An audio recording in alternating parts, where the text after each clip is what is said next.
নদী বাঁচলে বাঁচবে দেশ, পরিবেশ বাঁচলে দেশ ও মানুষ বাঁচবে। মানুষের জীবন জীবিকার স্বার্থে নদ নদী রক্ষায় দুর্নীতিমুক্ত পরিকল্পিত ও সম্মিলিত পরিকল্পনা গ্রহণ করতে হবে। তাই ময়ূর নদীকে এমনভাবে খনন করতে হবে যেন এই নদীটি খুলনার জন্য আশীর্বাদ হয়ে দাঁড়ায়। আন্তর্জাতিক নদী দিবস উপলক্ষে এমন নানা বিষয়ে কথা বলছিলেন পরিবেশবিদগণ।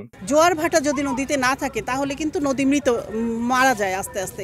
এই নদীটায় জোয়ার ভাটার অবস্থা ছিল না, খুবই খারাপ অবস্থা ছিল, কিন্তু এখন যেভাবে খনন করা হচ্ছে খালের থেকেও ছোট করে একটা জাস্ট বড় ড্রেন বলতে পারি এটাকে, সেইভাবে খনন করা হচ্ছে। আমরা এই দাবিই করছি বিশ্ব নদী দিবসে যে এটাকে সঠিকভাবে ব্যবস্থাপনাটাকে সঠিকভাবে করে আগামীতে খুলনাবাসীর জন্য এটাকে খুলনাবাসীর যেন আশীর্বাদ হয়ে আগামী দিনে ময়ূর নদীটা আসে সেই ব্যবস্থা গ্রহণের করার জন্য আমরা বিশেষভাবে দাবি করছি।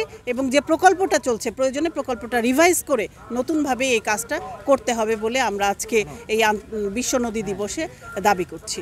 নদী মায়ের মতো দেশের ভূমি, প্রকৃতি, গাছপালা, পশু পাখি এক কথায় সবকিছু প্রতিপালন করে আসছে। বাংলাদেশ পরিবেশ আন্দোলন বাপা খুলনা শাখার আয়োজনে আন্তর্জাতিক নদী দিবস উপলক্ষে আন্তঃসীমান্ত নদীতে বাংলাদেশ অধিকার প্রতিবদ্ধকে সামনে রেখে মার্চ টু ময়ূর রিভার কর্মসূচি পালন করেন পরিবেশ প্রেমীরা। এই কর্মসূচিতে তারা বলেন, প্রতি বছর ময়ূর নদী খননের জন্য অনেক টাকা ব্যয় করা হলেও এর সুফল পাচ্ছে না জনগণ। তাই এবার নতুন পরিকল্পনা করে নদী খনন করা উচিত বলে মনে করেন তারা।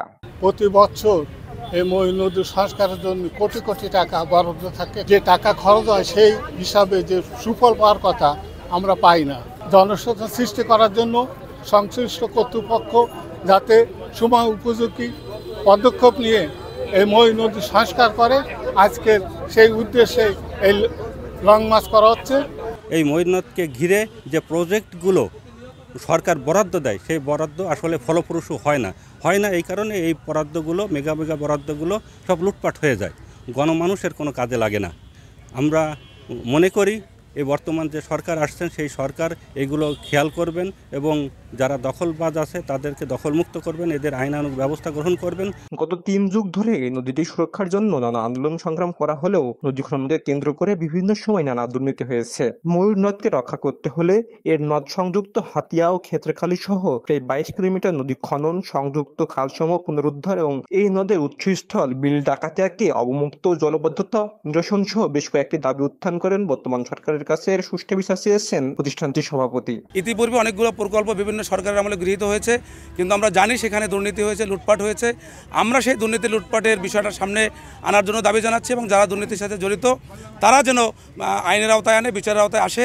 এবং এই ময়ূর নদকে যদি আমরা রক্ষা করতে চাই, পুনরুদ্ধার করতে চাই, তাহলে এর সংযুক্ত যে দুটো নদী রয়েছে, হাতিয়া নদী এবং ক্ষেত্রখালী নদী, এই দুটো সহ 22 কিলোমিটার নদী খনন করতে হবে। শুধু খনন করলেই হবে না, খনন করে এর যে মাটি এবং বর্জ্য তার সঠিক ব্যবস্থাপনা করতে হবে। তো সামগ্রিকভাবে আমরা বলছি যে এই নদীটার প্রাকৃতিক জোয়ার ভাটা চালু করতে হলে একদিকে যেমন উৎসমুখ বিল ডাকাতিয়া সেটিকে উন্মুক্ত করতে হবে, সেখান থেকে যাতে পানি প্রবাহ নিশ্চিত হয়, এবং সাথে সাথে আমরা দাবি তুলেছি যে আমাদের যে 10 গেট রয়েছে সেটি সঠিকভাবে যেন পরিচালনা করা হয়।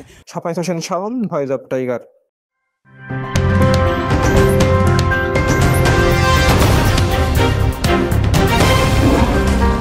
Voice of Tiger.